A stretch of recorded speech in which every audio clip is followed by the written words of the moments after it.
Hello, hello, hello, hello. It is your girl, Joan T. Randall, one more time.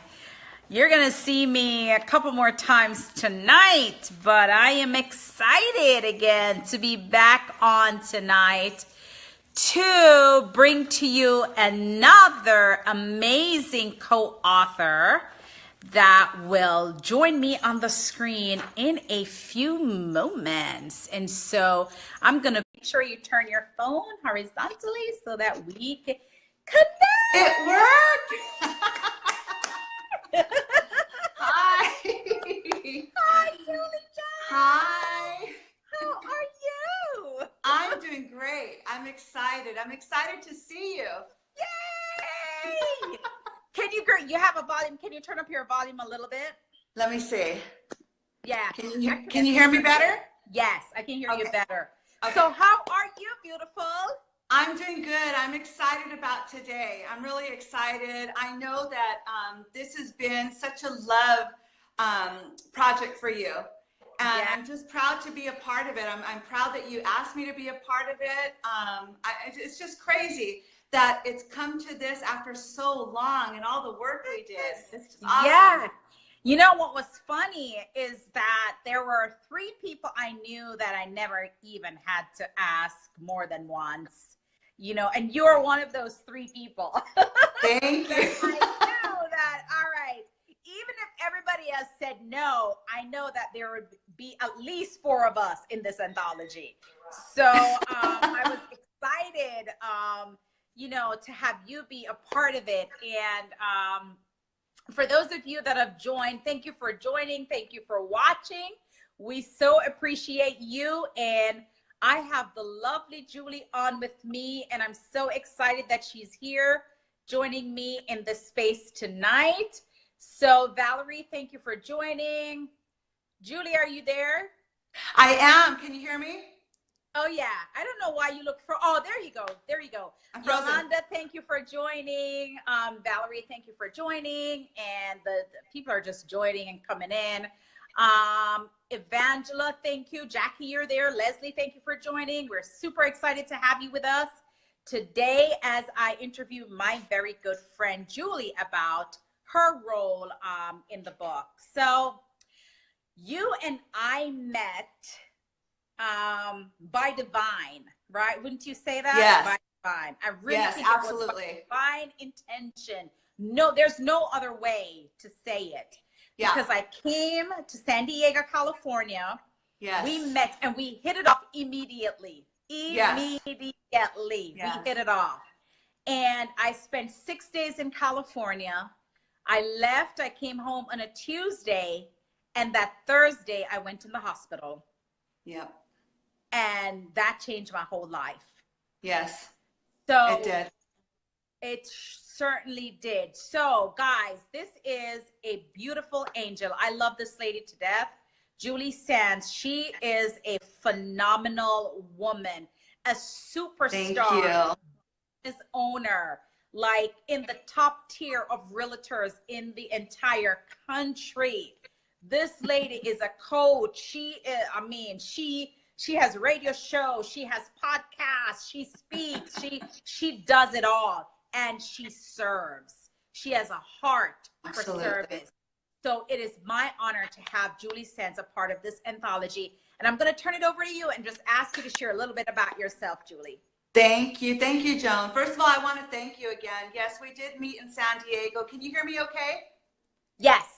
Okay. Yeah. So we did meet last year, right? Last year in San Diego.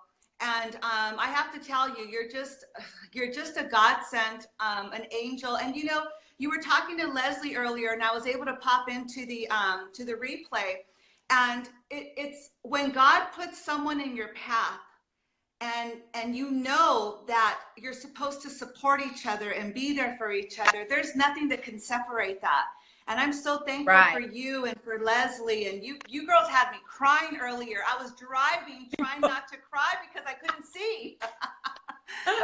But so anyways, I want to thank you again for allowing me to be a part of this anthology. It's been a crazy year for me, as you well know, and a lot of things I can't share and keep it together. and Right. do these things to serve people has been very difficult. But the word service is in my blood, and no matter what, I will always serve. And that is my core, is to serve people, help them to get to their next, help them to get to the other side, teach them everything that I've learned so that they might not make the same mistakes I've made. And that's who I am. And I love writing. I love speaking. I love Facebook. I love interacting with people. So that's me. I just love to serve in any way I can. Yeah. So I have a couple of questions for you, Julie. And the first one is, why did you say yes to this project? I said yes. Can you hear me, Julie? Because, yeah, can you hear me? You're breaking up a little bit. Okay. We're having a little bit of connection issue. You're breaking up a. Yeah, you're good. You're on. Let me see if I move. Let me see. Okay. So the reason why I wanted to be a part of it is because I know that you reach out to a huge community, a huge tribe. And I know that a lot of women follow you. And I wanted to be a part of that magic. I wanted to be a part of what we're going to do to help others and to help other women move to their next. And I knew that this was going to be a perfect project for that. So that's why I said yes immediately and did everything I could to remain a part of it. Yes, absolutely. And you're still breaking up a little bit. You're coming in and out. Yeah, okay, let me see if I move. Let me move somewhere else. Sometimes, depending on where, I know I had to move. Yeah, I had to move out of my office, and I'm now sitting in my living room area because I going in and out too. Okay, how is it here? Is this better? Is that better? Yeah, I can hear you. Yeah. Woo! Look at all them pictures. Okay. Yes, I can hear you better. Okay, cool. Okay. All right. So yes, perfect. So my second question is, what do you want readers to take away from your chapter in the anthology? You know, I want them to know that when you see someone on Facebook or on television, like in my chapter, I used to watch a lot of TV. When you see people having a good life and they're happy and they have good careers, that really does exist. I just didn't know how I was going to get there, but I knew that I wanted to get there. I just didn't know how. And what I want them to take away from my chapter is that you don't have to know how. You don't have to know the path. You don't have to know the steps. If you just put your faith in God and you trust that He's going to guide you and see you through, and you just take the next step afraid, He'll meet you there.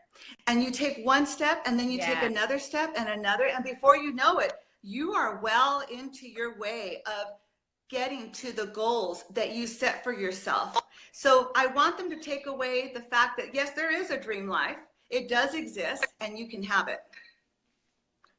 Yeah, that is powerful. That is powerful. And someone that just says, I think it was Yvette, that says, Julie has always been a mover and a shaker since school. Always an inspection. Kisses, Julie. So that is sweet. Thank you. You have great followers out there.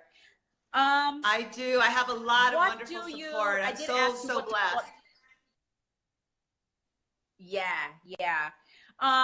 If you can share something with the audience, Julie, about faith and finding the faith to keep moving even when they're in difficult situation, what would you say, just based on some of the things that you shared in your chapter? You know, there were a lot of times in my life where I couldn't even pray.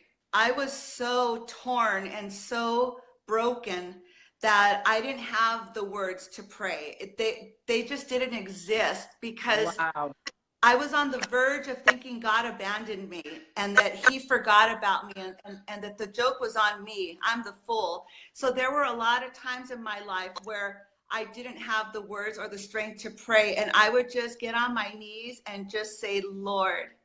That was it, Lord. And he knew when I said Lord and I couldn't talk, he knew that he had to pick me up. And he did. And so what I say to people who feel that they don't know how to go forth, they don't know how to move ahead, is get on your knees and just say, Lord, and he'll meet you there. And I know he will, because he did it for me. Woo! And you have to believe that. Yeah, because sometimes you don't have to even utter a word. Nope. Because he already knows what's in your heart, and he sees your tears. He hears them when they fall. I mean, he knows exactly what is in your heart. So sometimes I remember feeling that way, like I don't know what to say when I go on my knees to pray. You know what I mean? I'm like, what do I say? What do I say? I remember sharing this with my daughter one time, and she said, Mom, when you feel that way and you don't know what to pray, just pray for others.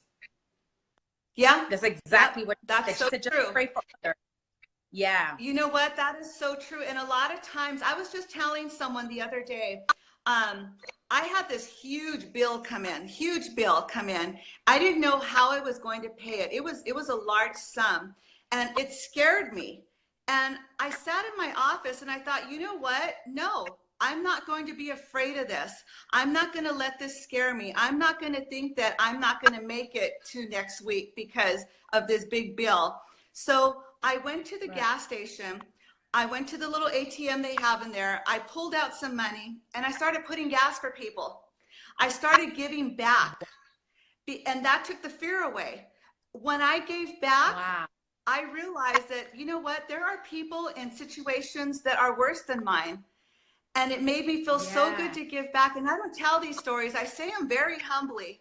I don't like to tell these stories, but I say it very humbly. And when I got back home, I felt so good because I got out of my own self. I got out of my own worry. And the following week, that bill was taken care of. It was paid. Wow. And so when you get out of yourself, when you don't know what to do, when you don't know what to pray, pray for others. There are others who need your prayer too, you know. Yeah. And I always say there are people out there that are praying to be in the position that we are in right now. So sometimes we don't give ourselves credit for where we are, and we don't give ourselves a pat on the back for knowing that we weren't where we are last year. We weren't where we are, 6 months ago. We are further along, and that we need to just give ourselves grace to say, I have, stepped in a different rung. I have gone one step on the ladder. People want to go from 0 to 60, but there are, like in between rungs. There's 5, 10, 15, 20. You can't just go from 0 to 60. So as you are, elevating yourself, you need to be able to say, I did this, and I am proud, and I am grateful to God for allowing me to get to this point. Yes. How can people get a hold of you, Julie, and some of the things that you do to pour into to others? I'm very, very easy to find. I'm on all social media, Instagram, Twitter, Facebook, and I have the same handle. It's Julie Sands. Very easy. It's Julie Sands. And you can find me all over social media. My website is www.juliesands.com. Very, very easy to find. I'm very active in social media. I'm very easy to get a hold of. Awesome. And, one of the things that I want to say that I love about this book is the diversity in this book. I think that's what I'm most proud of. The diversity in this book. I'm super excited to be able to share this book with the world, because there is, different demographic, there's different ethnicity, there is a guy in the mix. I love it. Rodney, who's doing so fabulous. Yeah. And I feel like God just orchestrated the 9 of us, the divine 9. Yes. He orchestrated the 9 of us to be in this project for his purpose. And I am so proud. And the fact that of the 9 people, there's only 4 of us that have published before, that are published authors. 5 of the 9 people are brand new first time. Wow. And I think that, I mean, for me, that gives me the most joy. Yes. Because this book is not for me. This book is for you guys. This book is for every one of my co-authors, especially those 5 ladies